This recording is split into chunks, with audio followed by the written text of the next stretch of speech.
Hello, everyone. I just want to welcome you all to this Nation Builder webinar. My name is Michael O'Neill. I'm a senior enterprise account manager here at Nation Builder, and I'm very pleased to be here with my co-host, Nation Builder senior marketing manager Flore. Hi, everyone.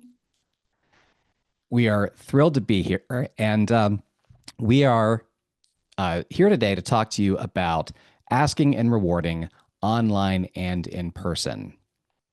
And this is actually part of a 5-part series, if you didn't know. This is the second installment in our 5-part series that we're calling Ask, Act, Repeat. And this series is intended to help advocacy organizations, nonprofits, and political campaigns get more comfortable and strategic with asking for the help that you need, because you all have big missions and supporters who want to help make an impact. So I just wanted to give a shout out to part 1 of this series. The video on demand is available. That was Crafting High Impact Communications. Highly recommend. And I also highly recommend that you mark your calendars for the next installments. So as I mentioned, this is a series of webinars that we're doing. We're calling it Ask, Act, Repeat. And the goal is we want to help you move people to give more, and to volunteer. We want to give you practical, actionable strategies to build support, raise money, and activate your community. And the overall goal is for you to be able to ask for help from your supporters more comfortably and more strategically. And so at this point, I want to turn things over to my co-presenter, Flore, to introduce herself and talk a bit about your background with Nation Builder and also your background on this exciting topic that we're talking about today. Yes, of course. Sounds good. So I've been at NationBuilder for 9 years. I've helped campaigns grow and connect with their communities. And before that, I was involved in the climate movement. And I also volunteered as a field organizer on the Bernie Sanders campaign in the US. And also I co-founded a volunteer-run nonprofit 4 years ago to encourage French people to vote. Because yes, I am based in France. And yeah, I guess to summarize, I am passionate about grassroots organizing and tools that can help people make change happen. What about you, Awesome. Michael? I'm so glad you asked, Flore. Thank you.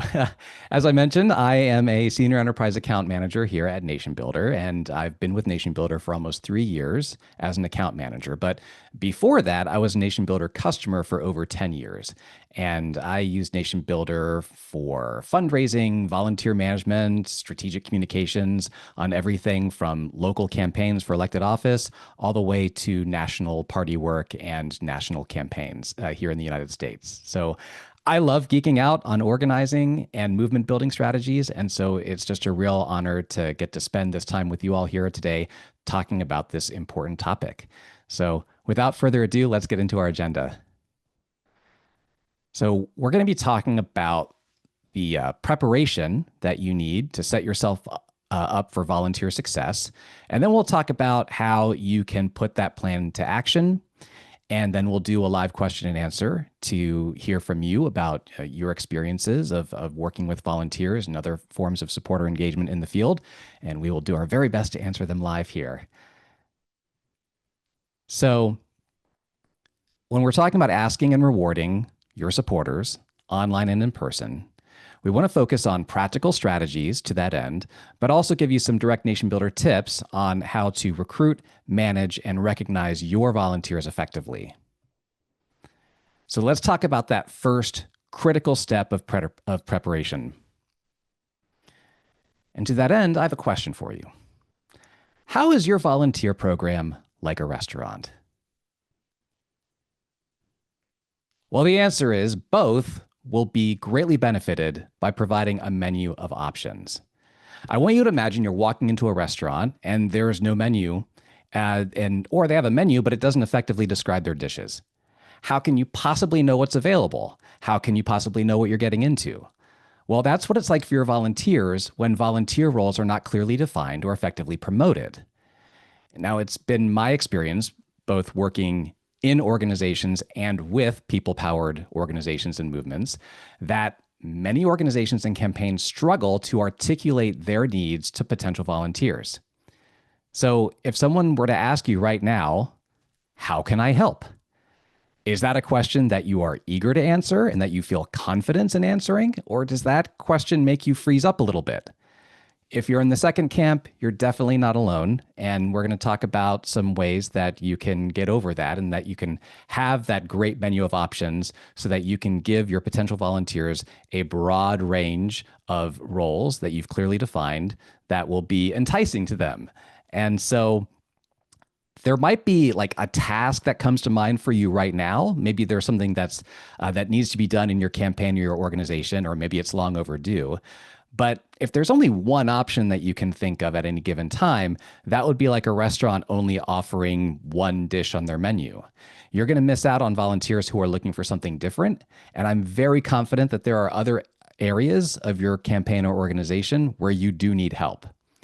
So you want to very clearly define those dishes or those roles that you need filled. Now, the next stage, beyond just having a clear definition of volunteer roles, having that menu of options, is having some awareness of what kinds of roles are a good fit for different kinds of volunteer prospects that are coming your way. Going back to the restaurant analogy, the best servers at a restaurant can make informed, intuitive recommendations that can guide a customer to a dish that fits their taste. If you think of a well-designed menu, it's going to tell you which dishes are gluten-free, which dishes are vegetarian. And so the analogy to, like, say, your volunteer roles, which roles are highly technical, which roles are highly people-intensive. When it comes to food, people have their yucks and they have their yums. And it comes that way with campaign involvement too. You're going to have people who are going to find door-to-door, knocking and doing canvassing with strangers in the street or at the farmer's market. They're going to find that very intimidating. But you have other people who are going to love that kind of work, being out in the public, talking to people about issues that matter to them. Conversely, you're going to have volunteers who find highly technical work very intimidating. Then you're also going to have volunteers who love doing that kind of thing, and they're eager to contribute their technical skills to your organization or campaign. That's what I'm talking about when I refer to guiding volunteers to a good fit role for them. Now, that introduction of a role that is a good fit to a volunteer can be a first step in setting some like really clear expectations and also even boundaries to ensure that your volunteers have a positive experience with your organization while also ensuring that your organization's needs are going to be met. This is really important because volunteers they could be representing your campaign or your organization to the public. They could be working with sensitive data. They might even be handling money on behalf of your organization. And so consider drafting a volunteer rights and responsibilities document and include that in your volunteer onboarding process. Spoiler alert, you should have a volunteer onboarding process. You should have a sense of what that is and a kind of intentional way of bringing volunteers into your organization rather than just like throwing them a clipboard or a laptop and having them get to work. It's just really important that you and your volunteers are on the same page.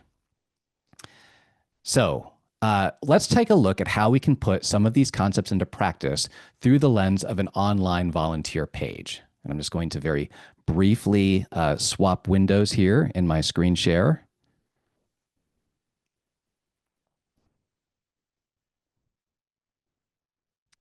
All right, so right now we are looking at an online volunteer page for a fictional organization called Voter Choice Syracuse. I mentioned I'm broadcasting from Columbus, Ohio, but I just very recently moved from Syracuse, New York.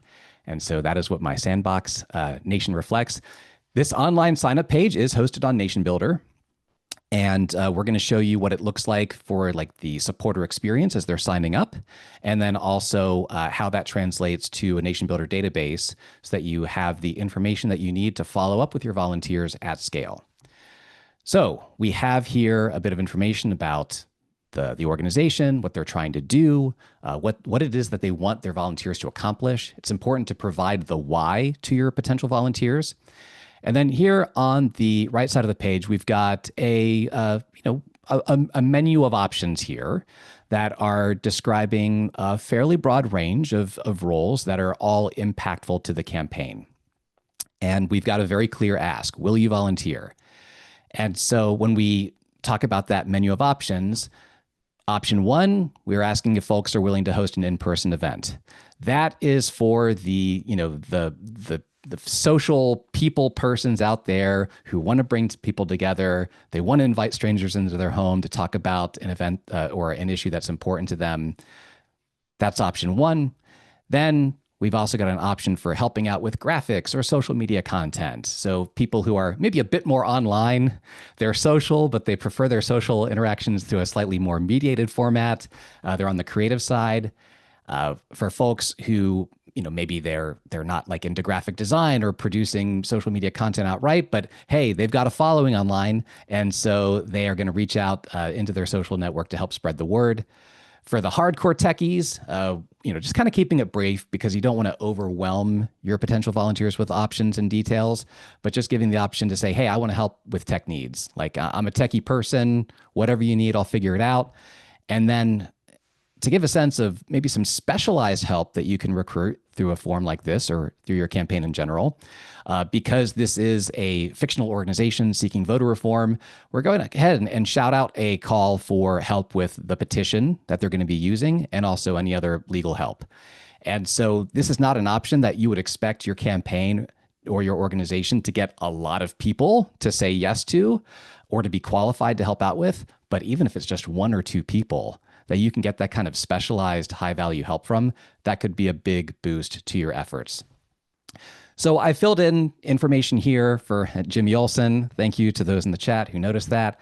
So of course, email address, phone number, best time to call, availability. We're already, setting some expectations about like, hey, we're going to respect your time as a volunteer. We're going to reach out to you when you've let us know that you're available, that you're accessible. We're already soliciting comments. And of course, we're getting the necessary information.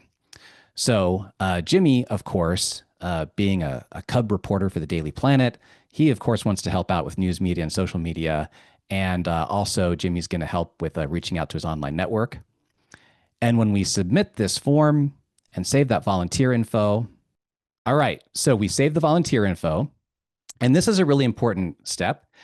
We've already given our potential volunteer a prompt to spread the word about this page.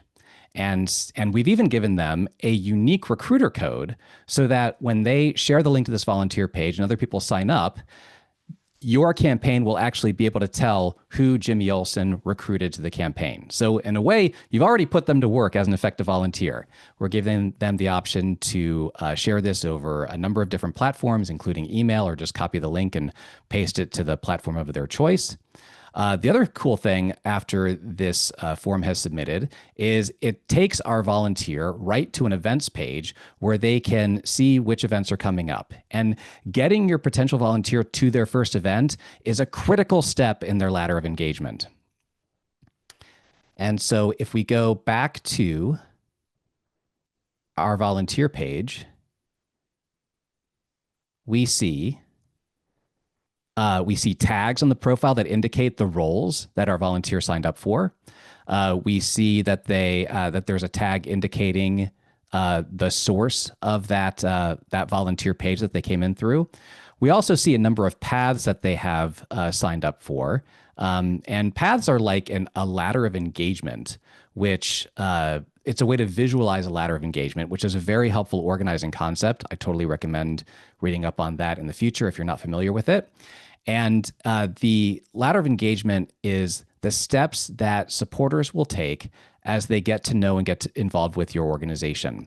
And by submitting that form, they were automatically placed on a path representing their ladder of engagement as a volunteer.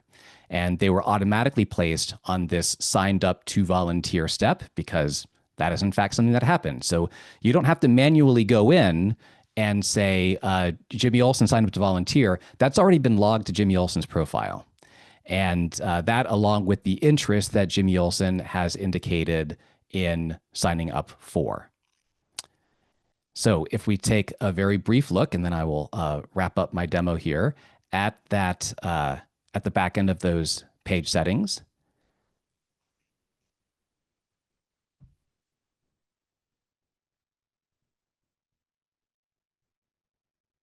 We'll just go back very quickly here. All right, so here's that volunteer page in the control panel of the Nation. This is how the page was actually set up. And so we can see the tag that was applied to our volunteer sign up. We've assigned Jimmy Olsen as we've assigned the Bruce Wayne as the point person to Jimmy Olsen. Bruce Wayne is going to be like the maitre d', back to our restaurant metaphor, to make sure that Jimmy Olsen is taken care of in his volunteer journey.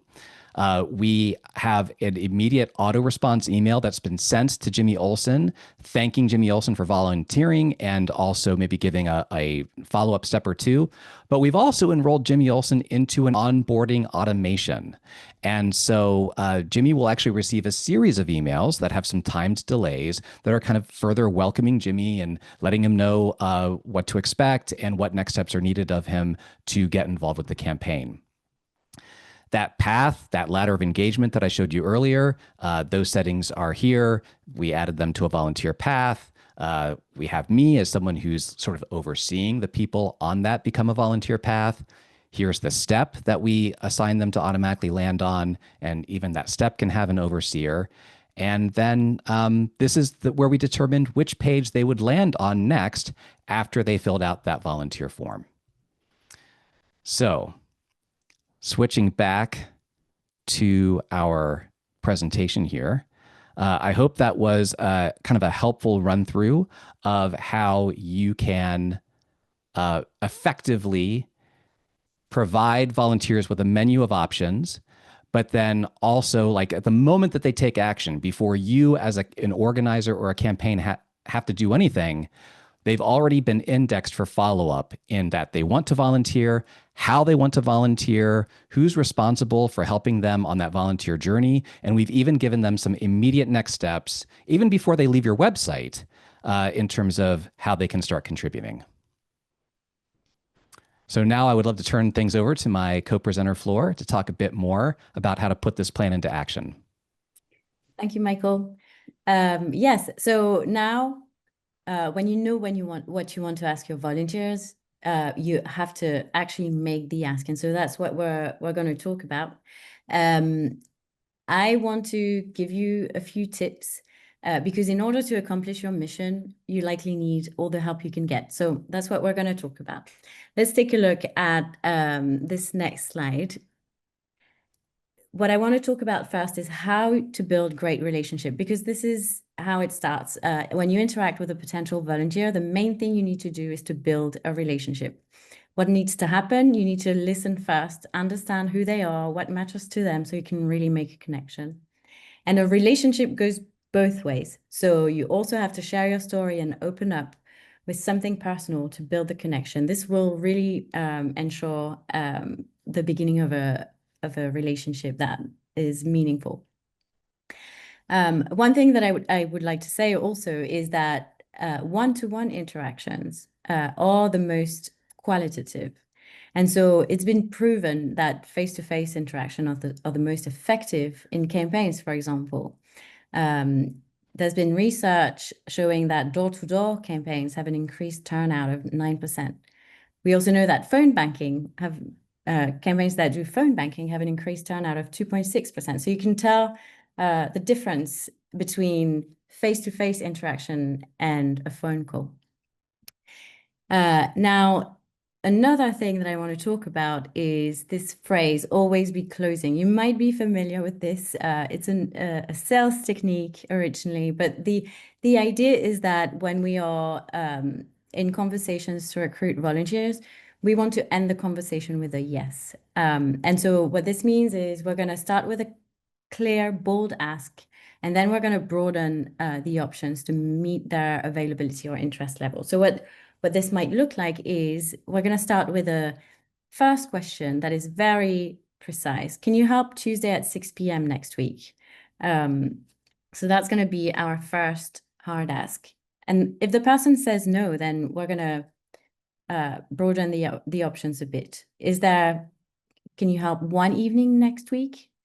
And then the person will likely be able to make that happen.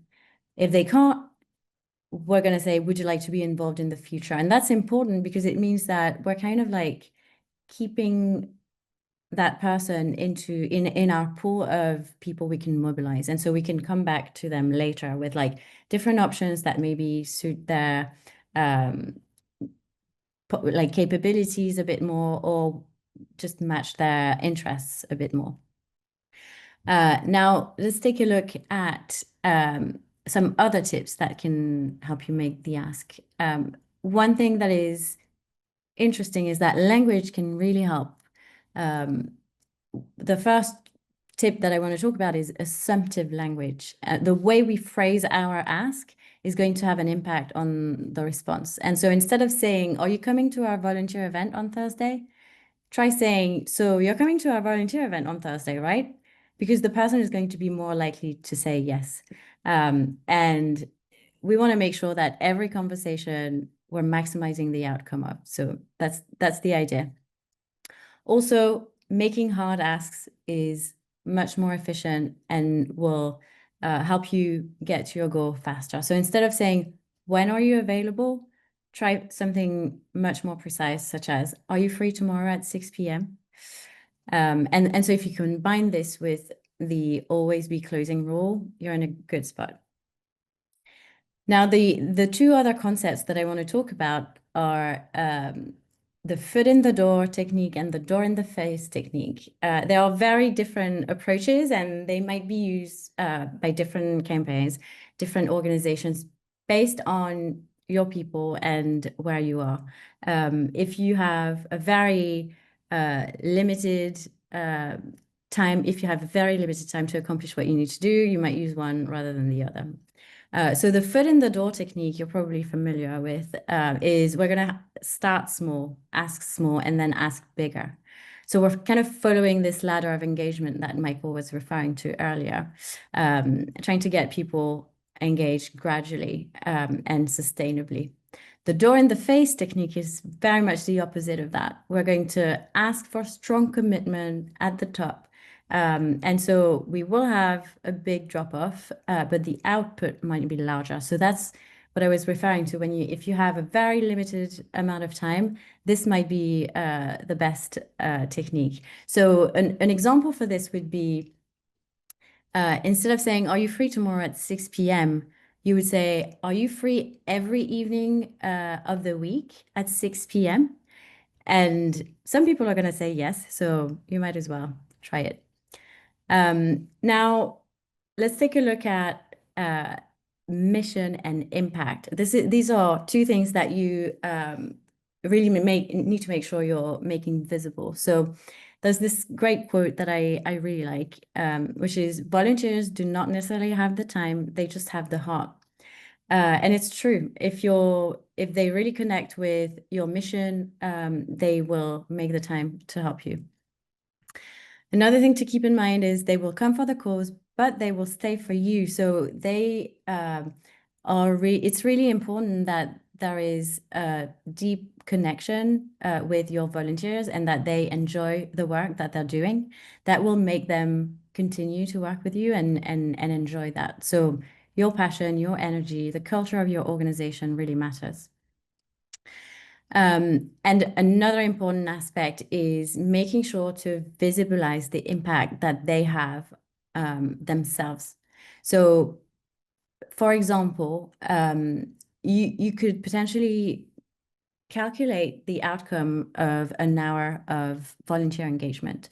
So here, I'm talking about, for example, collecting petition signatures on the street. If you have 1 hour of volunteering, that's likely 30 conversations and 15 petition signatures. And so if you're like training a room of volunteers that are about to go out, you could even add up like all of the petition signatures that they might be able to gather. And that's a really good boost for their motivation and their commitment.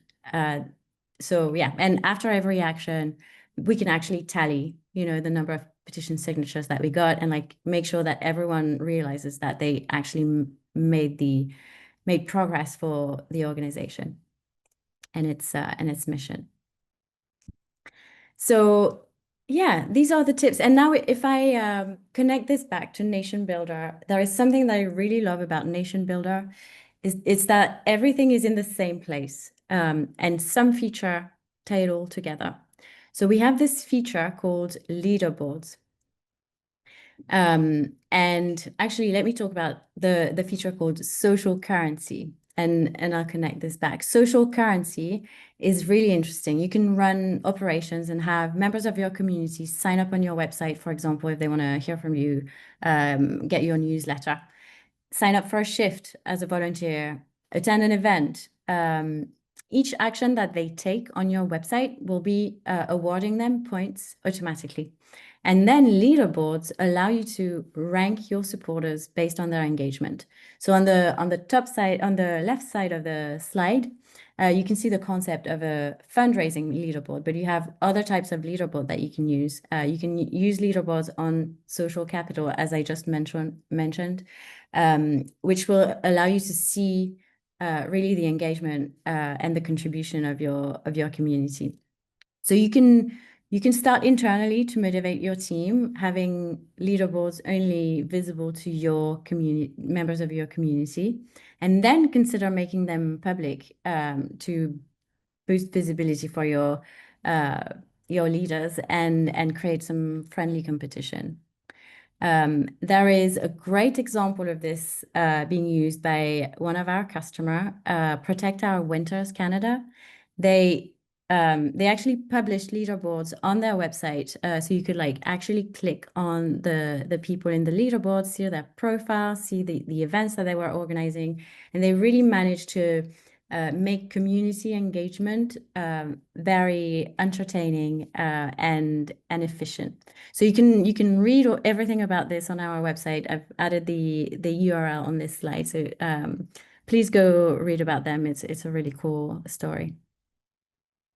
Well, Flora, as questions come in, I couldn't help but think about when you were talking about the social capital points and the leaderboards of like restaurants have a reward program, right? Where like you earn points for showing up, and they've got maybe even pictures on the wall of their favorite patrons. So I just once I get into an analogy, I can't really let it go. So thank you for indulging me in that. If you can take a look at nationbuilder.com, of course, and check out our blog and our events calendar. You can see where those are coming up.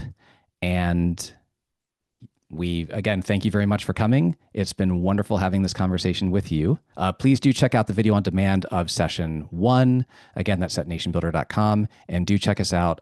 Check out the awesome upcoming session with Taylor Green and also Ryan Van Castian, September 24th.